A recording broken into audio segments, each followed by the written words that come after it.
Stop, stop, stop. No water, no food, no home. যখন ফিলিস্তিনি শিশুদের কণ্ঠে এইরকম শব্দ শোনা যায়, তখন একজন মুসলমান হিসেবে, একজন মুমিন হিসেবে প্রত্যেকটি মানুষের হৃদয়ে রক্তক্ষরণ হওয়ার কথা। হ্যাঁ, ফিলিস্তিন, এই ফিলিস্তিন হলো মুসলমানদের পবিত্র ভূমি। আপনারা সবাই জানেন যে এই ফিলিস্তিনের জেরুজালেমে বাইতুল মুকাদ্দাস অবস্থিত। এই বাইতুল মুকাদ্দাস যে একসময় মুসলমানদের কিবলা ছিল, এবং তৃতীয় পবিত্র স্থান হলো এই জেরুজালেমের বাইতুল মুকাদ্দাস। এখানে আপনাদের বলে রাখি যে ইসরায়েলি বাহিনী অর্থাৎ ইহুদিরা মুসলমানদের উপর বর্তমানে নির্মম নির্যাতন, হত্যাযজ্ঞ, এক কথায় গণহত্যা চালাচ্ছে সেই গাজা নামক উপত্যকায়। এখানে আপনাদের বলে রাখি যে এই ইহুদিরা কিন্তু একটা নিকৃষ্ট জাতি।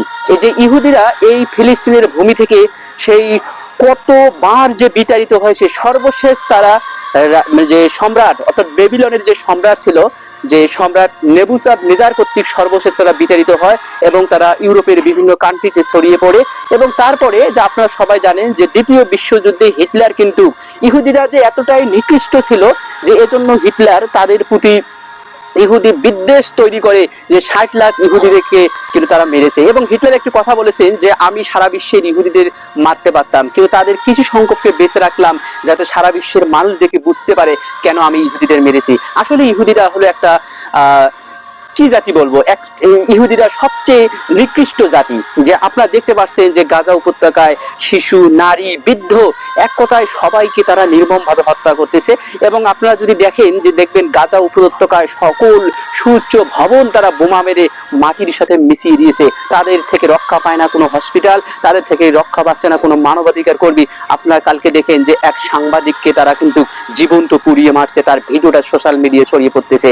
আপনারা দেখেন তারা বোমা মেরে মানুষের লাশ আকাশে উঠতেছে। তাহলে কি অবস্থা করতেছে, এক কথায় তারা গণহত্যা চালিয়েছে।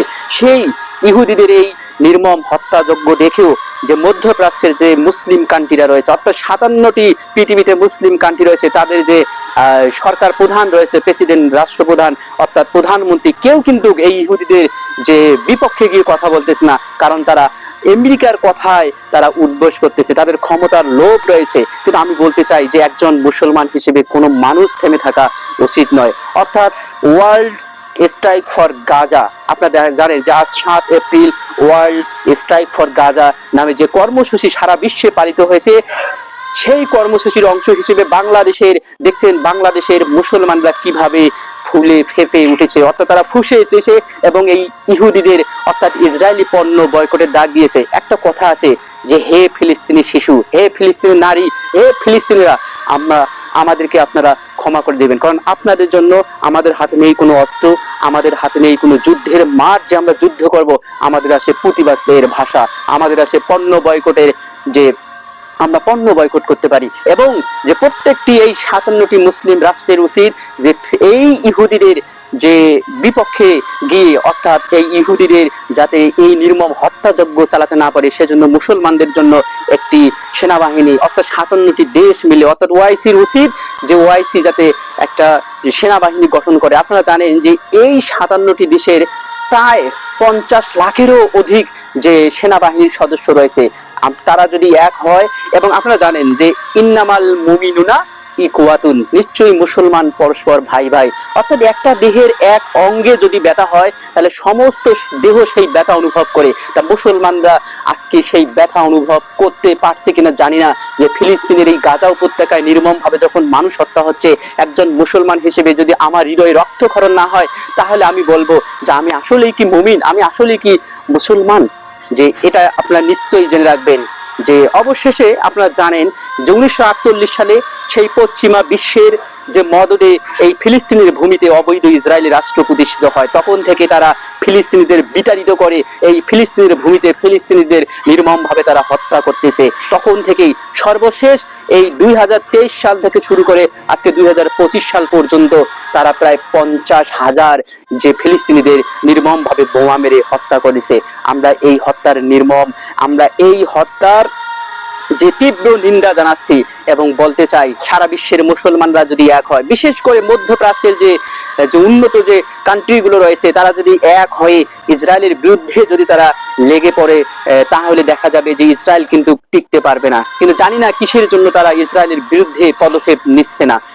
এবং আপনাদের বলে রাখি, আজকে দেখতে পাচ্ছেন যে আজকে সারা বিশ্বের মুসলমানরা কিন্তু, শুধু মুসলমানরা না, যারা খ্রিস্টান এবং অন্যান্য ধর্মের মানুষ, যারা বিবেকবান মানুষ রয়েছে, তারা এইরকম হত্যাযজ্ঞ দেখে তারা কিন্তু যে প্রতিবাদ, দেখতে পাচ্ছেন যে আমেরিকার মতো একটা খ্রিস্টান প্রধান দেশে কিভাবে মানুষ প্রতিবাদ করতেছে।